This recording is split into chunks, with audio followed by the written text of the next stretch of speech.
Uvais bin ആമിറിൽ Qarni. അവിടുന്ന് വലിയ മഹാനാണ്, താബിഈകളിൽ പ്രമുഖനാണ്, യമനുകാരനാണ്. ഉവൈസ് ബിൻ ആമിറിൽ ഖറനി റളിയല്ലാഹു അൻഹു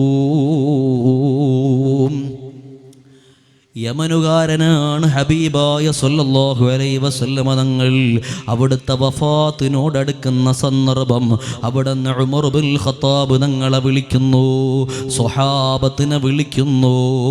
അവരോട് പറഞ്ഞു, ഉവൈസ് എന്ന ആളുണ്ട്, യമനുകാരനാണ്, കർണ ഗോത്രക്കാരനാണ്. അവർ മദീനയിൽ വന്നാൽ അവരെ കൈകൾ നിങ്ങൾ പിടിച്ചു ചുംബിക്കണം. എന്തേ കാരണം? ലഹു വാലിദത്തുൻ വഹുവ ബിഹാ ബർറുൻ, ഉമ്മാക്ക് ഗുണം ചെയ്ത മോനാണ് ആ ഉവൈസ് ബിൻ ആമിറിൽ ഖർനി.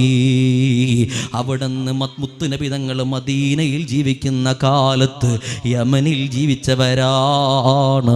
ഉമ്മയോട് ഒരുപാട് തവണ സമ്മതം ചോദിക്കുന്നു, ഉമ്മ മദീനയിൽ കിടക്കുന്ന മുത്തുനബി തങ്ങൾ ഒന്ന് കാണാൻ ആഗ്രഹമുണ്ട്, ഒന്ന് സ്വഹാബിയാവാൻ താല്പര്യമുണ്ട്, ഹബീബായ തങ്ങളെ ഒന്ന് കാണണം. അവിടുന്ന് ഉമ്മയോട് സമ്മതം ചോദിക്കുകയാണ്. ഉമ്മ പറയുന്നു, മോനെ, വാർദ്ധക്യമെത്തിയ ഞാൻ എങ്ങനെ സമ്മതം തരാനാണ്? എന്നെ പരിപാലിക്കാൻ ആരുമില്ലല്ലോ. അവിടുന്ന് വിങ്ങിയ മനസ്സുമായി യമനിൽ ജീവിക്കുമ്പോൾ ഉമ്മയെ അവിടുന്ന് സ്നേഹിച്ച് പരിപാലിച്ച് ജീവിക്കുന്ന മോനാണ്. എല്ലാ ദിവസവും വൈകുന്നേരമാകുമ്പോൾ ഉവൈസ് ബിൻ ആമിറിൽ ഖർനി തങ്ങൾ യമനിൻ്റെ പട്ടണത്തിലേക്ക് വരുന്നു. അവിടുന്ന് ആളുകൾ കൂടുന്ന സ്ഥലത്തേക്ക് വരുന്നു. എന്നിട്ട് ചോദിക്കുന്നു, ഹൽ മിൻ മദീന, ഹൽ മിൻ മദീന, ഹൽ മിൻ മദീന. നിങ്ങൾ മദീനയിൽ നിന്നാണോ വരുന്നത്? നിങ്ങൾ മദീനയിൽ നിന്നാണോ വരുന്നത്? ഏതു യാത്രാ സംഘത്തെ കണ്ടാലും ചോദിക്കുകയാണ്, നിങ്ങൾ മദീനയിൽ നിന്നാണോ? ആരെങ്കിലും ഒരാൾ മദീനയിൽ നിന്നാണെന്ന് പറഞ്ഞാൽ അവിടെ നിന്ന് നില തെറ്റുകയാണ്. അവിടെ നിന്ന് ഓടിച്ചെന്ന് അണഞ്ഞു പിടിച്ച് തുരുതുരാ ചുംബനം കൊടുക്കുകയാണ്. അവിടെ നിന്ന് ബോധരഹിതനായി വീഴുകയാണ്. എന്തൊരു മഹബത്താണ്! ഇത് പറയാൻ നമുക്ക് അധികാരമുണ്ടോ? മദീന കേൾക്കുമ്പോൾ നമ്മുടെ കൽബിൽ ഒരു നൊമ്പരം വരുന്നില്ലെങ്കിൽ, ഒരു വികാരം വരുന്നില്ലെങ്കിൽ, മദീന കണ്ട് മടങ്ങി വരുന്നവരെ കുറിച്ച് കാണുമ്പോൾ, അവരെ കേൾക്കുമ്പോൾ നമുക്ക് മനസ്സിന് നീറ്റൽ വരുന്നില്ലെങ്കിൽ, ഹബീബായ തങ്ങളോട് പിന്നെ എന്തും മഹബത്താണ്, എന്താദരവാണ്! അതുകൊണ്ട് ചെറുപ്പക്കാരെ, മുത്തുനബി തങ്ങളെ പേരിൽ സ്വലാത്തു ചൊല്ലി ചൊല്ലി ഹബീബായ തങ്ങളെ കൽബറിഞ്ഞ് സ്നേഹിച്ച് നമുക്ക് മദീന കൽബിൽ കൊണ്ട് നടന്ന് നന്നാവണം. സർവ്വ ഹറാമിൽ നിന്നും രക്ഷ വേണം. ഓ എൻ്റെ ഉപ്പമാരെ, നമ്മുടെ താടി രോമങ്ങൾ നിരച്ചു പോയില്ലേ? നമ്മുടെ കൈകാലുകൾ ചുക്കിച്ചുളിഞ്ഞു പോയില്ലേ? മരണം മുഖാമുഖം കാണാൻ അവസരം എത്തിത്തുടങ്ങിയില്ലേ? സിഗ്നലുകൾ വന്നിട്ടും നമ്മുടെ കൽബിൽ ഇപ്പോഴും ആഖിറത്തെക്കുറിച്ചുള്ള ചിന്ത വരുന്നില്ല. ദുന്യാവിൻ്റെ സൗകര്യങ്ങളും ആർഭാടങ്ങളും ഇപ്പോഴും നമ്മളെ മതിക്കുകയാണ്. നമുക്കുള്ള വാഹനത്തിൻ്റെ സ്റ്റൈല് പോരാ, വീടിൻ്റെ ഭംഗി പോരാ, നമ്മളിപ്പോഴും ദുന്യാവിൽ അലയുകയാണ്. നമ്മൾ ഈ മുത്തുനബി തങ്ങളൊന്ന് മനസ്സറിഞ്ഞ് മഹബത്ത് വെച്ച് നോക്ക്. ഉമ്മമാരെ, ഒന്ന് സ്വലാത്തു ചൊല്ലി നോക്ക്. എന്തൊരു റാഹത്തുള്ള ജീവിതമാണ്! അവിടുത്തെ ഒന്ന് കാണണ്ടേ?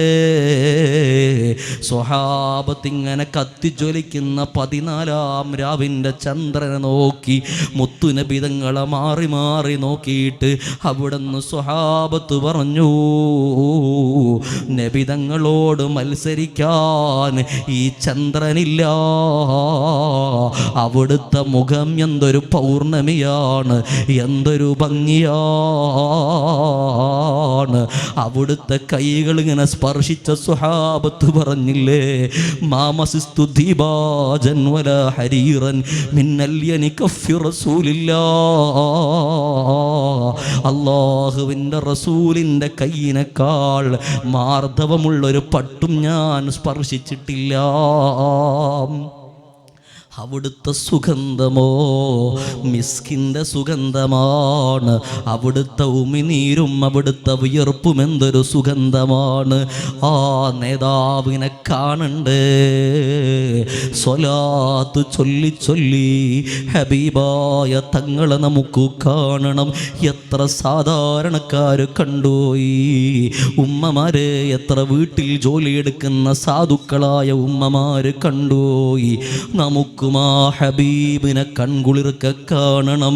മുഹമ്മദ് ബിൻ അബീ ബക്കർ എന്നൊരു ചെറുപ്പക്കാരൻ, അവിടുന്ന് ദിനേ 1000 സ്വലാത്ത് ചൊല്ലുന്ന കൂട്ടുകാരനാണ്.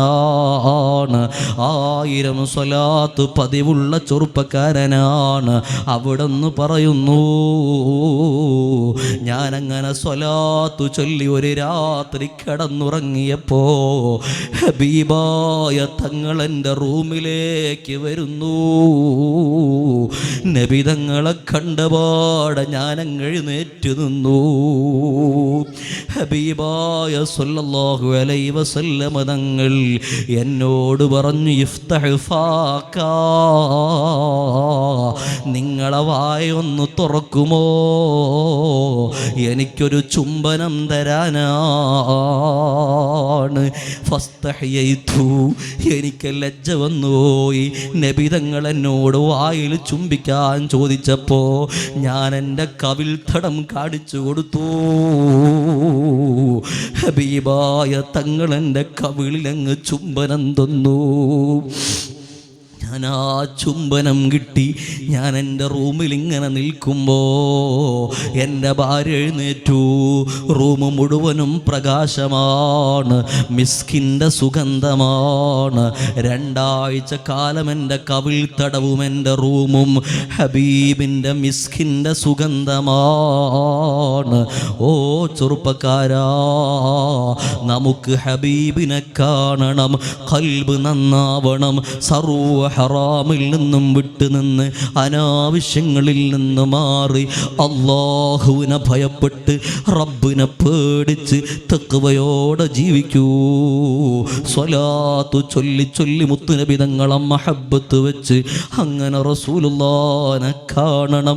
അർഹമുർ റഹീമായ അല്ലാഹ് ഞങ്ങൾക്ക് തൗഫീഖ് നൽകണം. അല്ലാഹ് സാധുക്കളായ ഞങ്ങളെ ജീവിതത്തിൽ വന്നുപോയ പാകതകളും പാകപ്പിഴവുകളും എല്ലാം പരിഹരിക്കണേ അല്ലാഹ്. ഹബീബിനെ കാണാൻ ഞങ്ങളെ കൽബാണ് തടസ്സമെങ്കിൽ ആ കൽബൊന്ന് നന്നാക്കി താ അല്ലാഹ്. ഞങ്ങളെ പ്രവർത്തനങ്ങളാണ് തടസ്സമെങ്കിൽ ആ പ്രവർത്തനങ്ങളൊന്ന് നന്നാക്കി നൽകുക അല്ലാഹ്. ഞങ്ങളെ മാതാപിതാക്കൾ, ഉസ്താദുമാർ, ഞങ്ങളുമായി ബന്ധപ്പെട്ട നേതാക്കൾ, സംഘടനാ പ്രവർത്തകർ, വിട പറഞ്ഞുപോയ സർവർക്കും നീ മഗ്ഫിറത്ത് നൽകുക അല്ലാഹ്.